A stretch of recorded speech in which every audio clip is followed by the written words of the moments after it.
நண்பர்களுக்கு வணக்கம். இன்றைக்கி நம்ம எதை பற்றின வீடியோ பார்க்க போகிறோம்னா, நம்ம இன்றைக்கி ரெமோ எடுத்துகிட்டு வந்து இன்றைக்கி 15 நாள் ஆகுது. ஏற்கனவே எடுத்துகிட்டு வந்தப்போ நம்ம வந்து டிவார்மிங் பண்ணி தான் எடுத்துகிட்டு வந்தோம். அதாவது குடற்புழு நீக்கம் இன்றைக்கி பண்ண போகிறோம். அது எப்படி பண்ண போகிறோம் அப்படின்றத தான் இன்றைக்கி வீடியோவில் நம்ம பார்க்க போகிறோம். ஐயோ அலாட்டாய்க்கடா அலாட்டாய்க்க.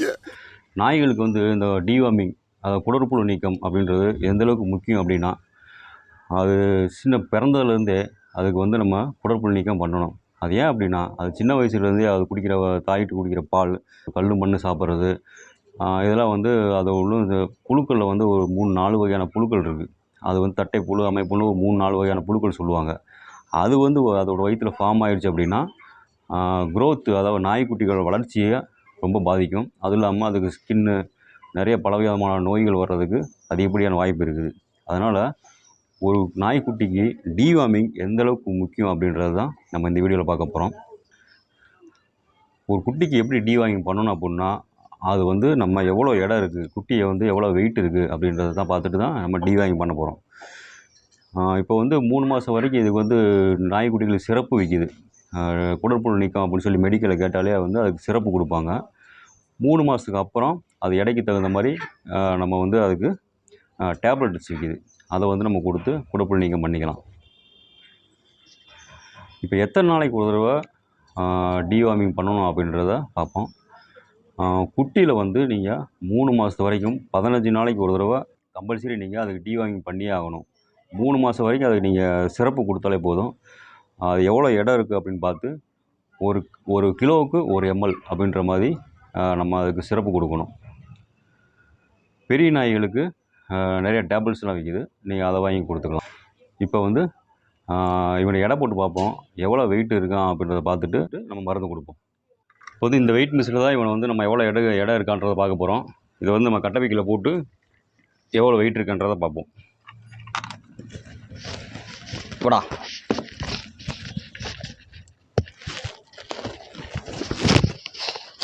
உள்ள போய்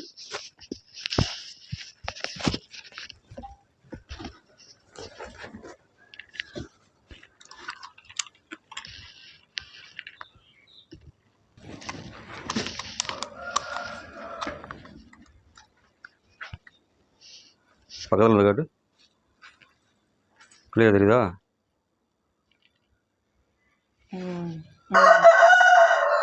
பின்னாடி போய்க்க. 2 கிலோ 700 கிராம் இப்போ வெயிட் இருக்கான். 2 கிலோ 700 கிராம். இப்போ வந்து உனக்கு என்ன சிறப்பு கொடுக்க போகிறோம்னா, ஓரல் சஸ்பென்ஷன். பார்த்தீங்கன்னா தெரியும், இது வந்து குழந்தைகளுக்கு கொடுக்குறது தான். இதை வந்து நாய்க்குட்டிகளுக்கு நம்ம கொடுக்கலாம். பார்த்தீங்கன்னா வெயிட்டு வந்து 2 கிலோ 700 கிராம் இருக்கான். இப்போ வந்து 2 ml எடுத்திருக்கேன். அடுத்து இதை வந்து வச்சிக்கினாலே உங்களுக்கு பிடிச்சிக்கும். இந்தா,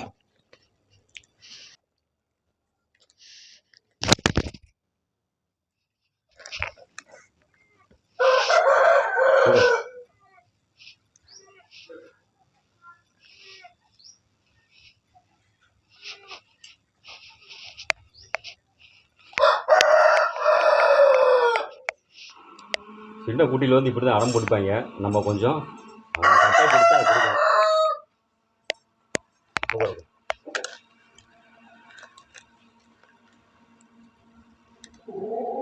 அடுத்து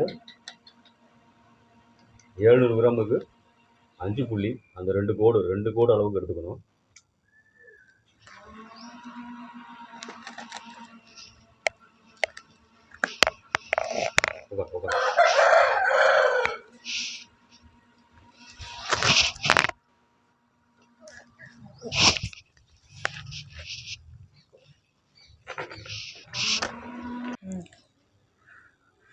குட்டியில் வந்து இப்படி தான் மருந்து குடிக்கிறது ரொம்ப சேட்டை பண்ணுவாங்க.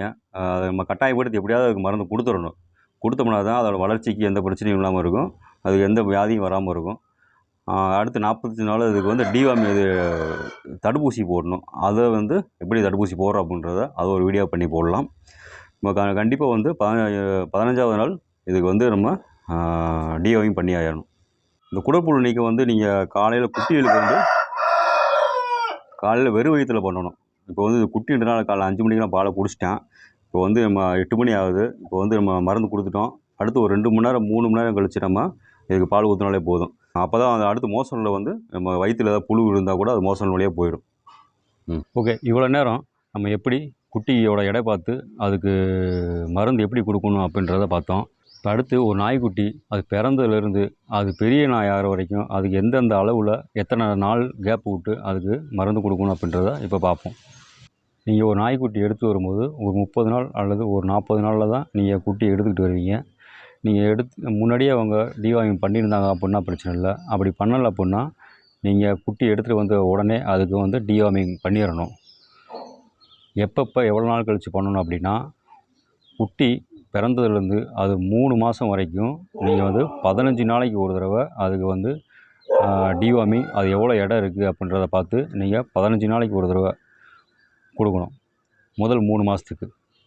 3 மாதத்துக்கு அப்புறம் நீங்கள் மாதம் அதுக்கு எவ்வளோ இடம் இருக்குது அப்படின்றத பார்த்து அதுக்கு வந்து நீங்கள் மாத்திரைகள் கொடுக்கணும். மாத்திரைகள் வந்து 10 கிலோவுக்கு ஒரு மாத்திரை அப்படின்னு இருக்கும். நீங்கள் 3 மாதத்துக்கு அப்புறம் 10 கிலோ எடை வந்துருச்சு அப்படின்னா டேப்லெட்டாக கொடுக்கலாம். இல்லை உங்கள் நாய் வந்து சிரப்பு குடிக்கிற மாதிரி இருந்தால் சிரப்பாக கொடுக்கலாம். அப்படி இல்லைன்னா நீங்கள் டேப்லெட்டாகவே அதுக்கு வந்து கொடுக்கலாம். 1 வயதுக்கு அப்புறம் நீங்கள் வந்து 1 வயதுக்கு அப்புறம் நீங்கள் வந்து அதுக்கு 3 மாதத்துக்கு ஒரு தடவை கம்பல்சரி அது ஆயுசு உள்ள வரைக்கும் 3 மாதத்துக்கு ஒரு தடவை அதுக்கு மாத்திரை டிவார்மிங் பண்ணிக்கிட்டே இருக்கணும். அப்போ தான் அதோட ஆரோக்கியத்துக்கு நல்லது. அதுக்கு எந்த வியாதியும் வராமல் இருக்கும். இந்த வீடியோ உங்களுக்கு பிடிச்சிருந்துச்சுன்னா தொடர்ந்து ஆதரவு கொடுங்க, சப்போர்ட் பண்ணுங்கள். இந்த வீடியோவை சப்ஸ்கிரைப் பண்ணிக்கங்க. நன்றி, வணக்கம்.